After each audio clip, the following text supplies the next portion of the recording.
दोपहर का समय बहुत सुंदर समय है, सत्संग का आयोजन है। संतों महापुरुषों की दया से जीवन का लक्ष्य क्या है, इस मनुष्य जीवन की पूर्णता कैसे हासिल होगी, इस विचारधारा से हम अपने जीवन में नाम उस सच्चे नाम की कमाई के रास्ते पर लगकर जीवन बता सकते। हमें आपको अपनी बहुत सुंदर बात बताई। मनुष्य जीवन की आवश्यकता, इसकी महत्ता, इसकी विशेषता हमारे जीवन में क्या है। हमें आपको ये लगता होगा कि हम मनुष्य जीवन में ऐसे ही आगे, मनुष्य जीवन का उपयोग सिर्फ दुनिया कमाना है।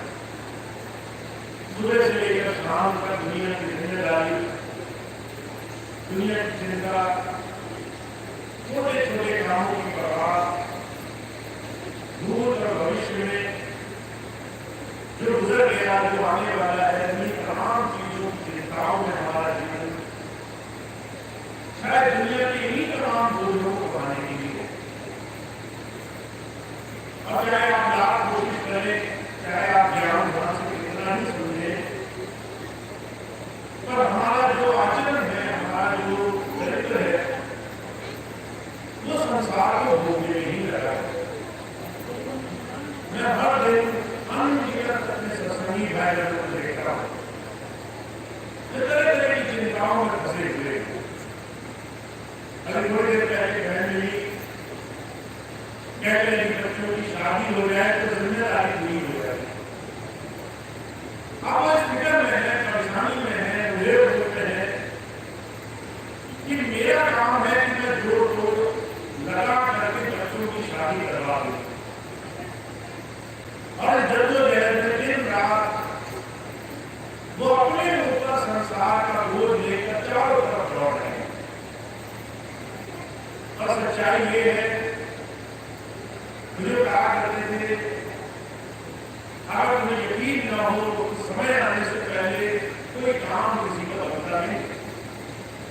भाई बड़े घटे घटे जो लिखिया करता, तुमने बड़ा जोर लगाया, जबरदस्ती करी, कुछ काम बनाने के लिए तरह तरह के जन्म किए, और फिर भी वो काम मिले।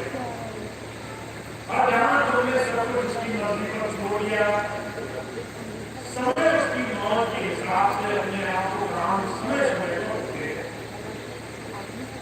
ये हमारी चिंताओं का बोझ है।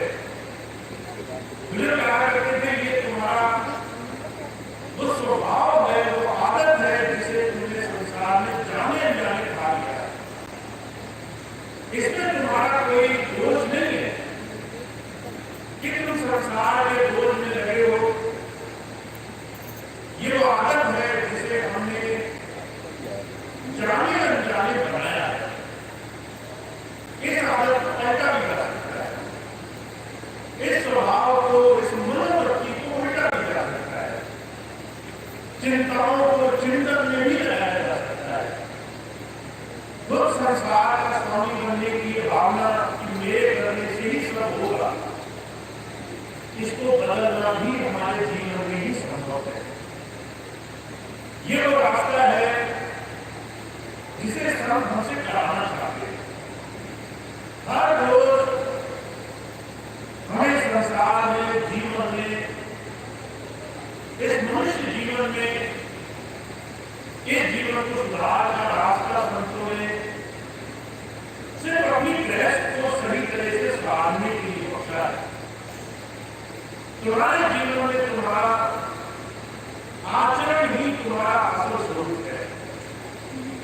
बहुत लोग कहते हैं, मैंने नाम ले लिया, मैंने धर्म धारण कर लिया, मैं अध्यात्म से जुड़ गया, मैं किसी मत को मानने लगा। अगर हम गुरु से जुड़ गए तो उसकी सीधी साधी परिभाषा क्या होगी कि हम अपने जीवन में कैसे आचरण करते हैं। स्वामी जी इस तरह घटना सुनाया करते थे। एक बार पंडित जी थे, उनका लड़का ब्राह्मण होगा, लड़की की शादी के लिए, लड़के की शादी के लिए उन्होंने कुछ रिश्ते ढूंढे। एक सुयोग्य रिश्ता मिला। पंडित जी जब वहां गए तो लड़की ने एक शर्त रखी, कहने लगी मैं भक्ति भाव वाली हूं, तुम्हें अगर मालिक पर भरोसा होगा तो तुम्हारी शादी होगी। अब पंडित जी को इस बात का गुमान था, अहंकार था कि हम तो धर्म के दौर में धर्माचारी हैं, सारी दुनिया को ज्ञान देते हैं, हमसे बड़ा धर्म मानने वाला कौन होगा। उन्होंने कह दिया तुम निश्चिंत रहो, हमसे ज्यादा परमात्मा में भरोसा किसी का नहीं। शादी हो गई। वो लड़का जब बड़ा हुआ तो पिताजी के ही काम में आगे बढ़ा, पंडिताई कर लिया। अब नहीं जाता था, कथा भागवत करता था, दान दक्षिणा मिलती थी, घर से उतरना। एक दिन 2-4 दिन का लंबा कार्यक्रम कर गया।